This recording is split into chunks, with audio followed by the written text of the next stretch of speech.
Assalamualaikum warahmatullahi wabarakatuh. Di sini kami dari kelompok 6 akan memaparkan hasil diskusi kelompok kami. Perkenalkan, nama saya Dwi Pandu Rizky Azizi, NIM 220302141006. Saya Nilna Safira dengan NIM 220302140809. Perkenalkan, nama saya Nina Berla Syukriya, NIM 220321402096. Perkenalkan, nama saya Rizalya Uma dengan NIM 220302140073.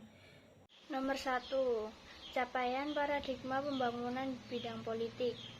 Sistem politik Indonesia dikembangkan atas moral ketuhanan, moral kemanusiaan, persatuan, kerakyatan, dan moral keadilan.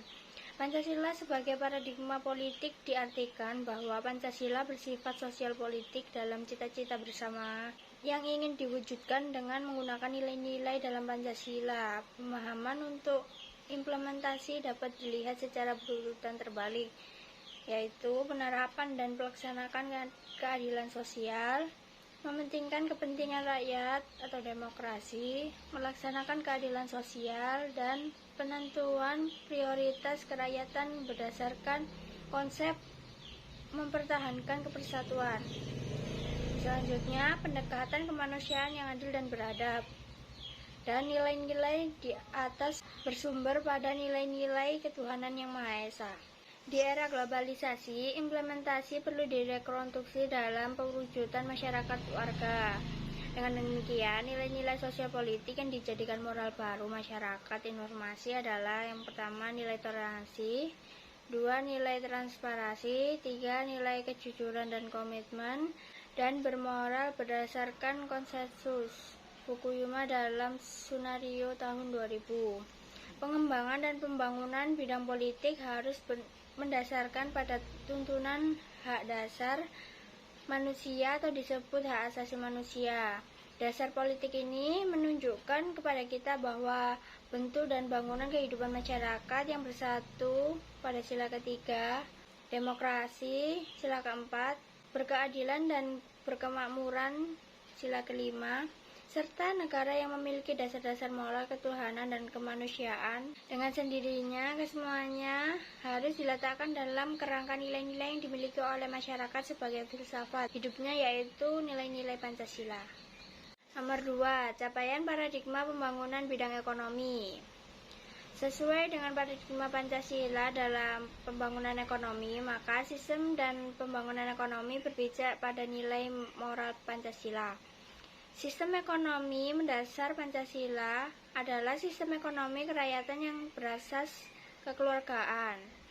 Pembangunan ekonomi mampu menghindarkan diri dari bentuk-bentuk persaingan bebas, monopoli, dan bentuk yang lain akan menimbulkan penindasan, ketidakadilan, penderitaan, dan kesengsaraan warga negara.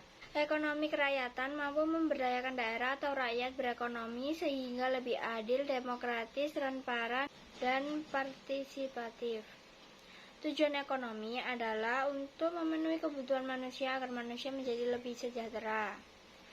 Langkah yang strategis sebagai upaya reformasi ekonomi berdasarkan nilai-nilai Pancasila adalah: yang pertama, keamanan dan ketahanan pangan dan pengembalian kepercayaan; yang kedua, program rehabilitas dan pemulihan ekonomi; dan yang terakhir, transformasi struktur untuk memperkuat ekonomi rakyat. Nomor 3, menjelaskan apa saja capaian paradigma pembangunan bidang sosial budaya. Yang pertama yaitu meningkatkan harkat dan martabat manusia, yaitu menjadi manusia yang berbudaya dan berbeda. Yang kedua, perlu adanya pengakuan dan penghargaan terhadap budaya dan kehidupan sosial berbagai kelompok bangsa Indonesia sehingga mereka merasa dihargai.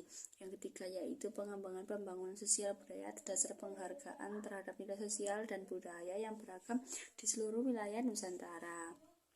Nomor 4, yaitu menjelaskan apa saja capaian paradigma pembangunan bidang pertahanan keamanan. Yang pertama, yaitu pertahanan keamanan harus menjamin hak dasar, bersamaan derajat, serta kebebasan kemanusiaan.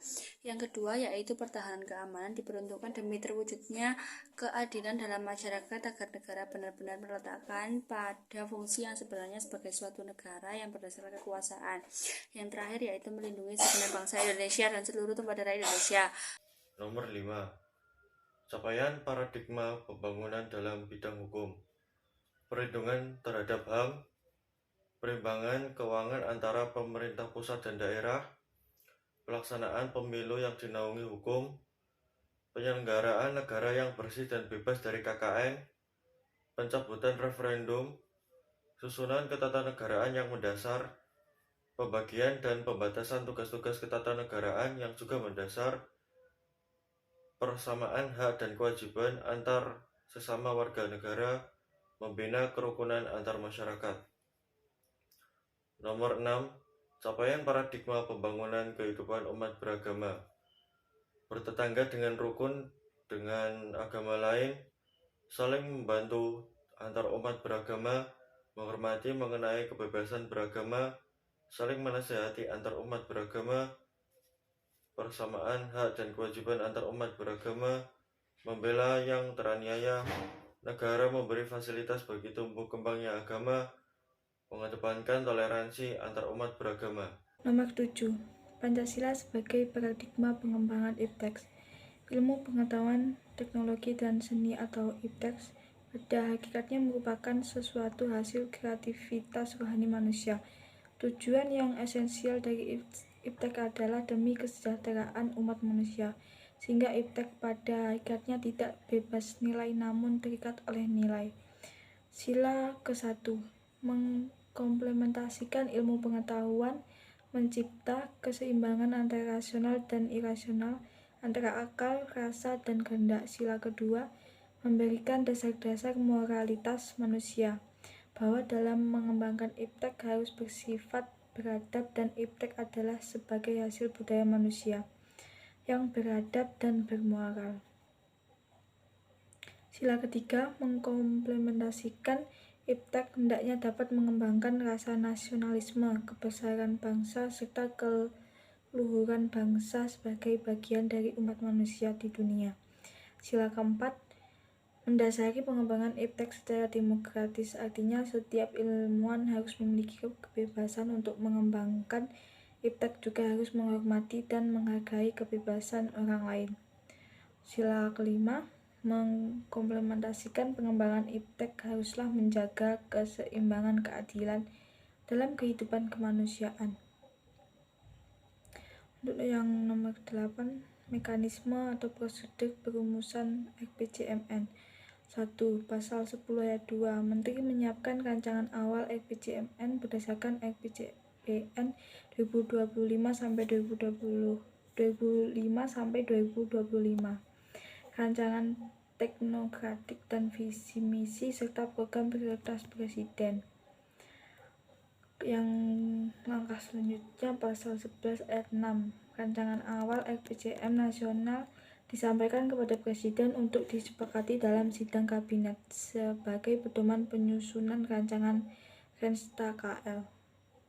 Sekian hasil diskusi dari kelompok 6. Wabillahi taufiq wal hidayah. Wassalamualaikum warahmatullahi wabarakatuh.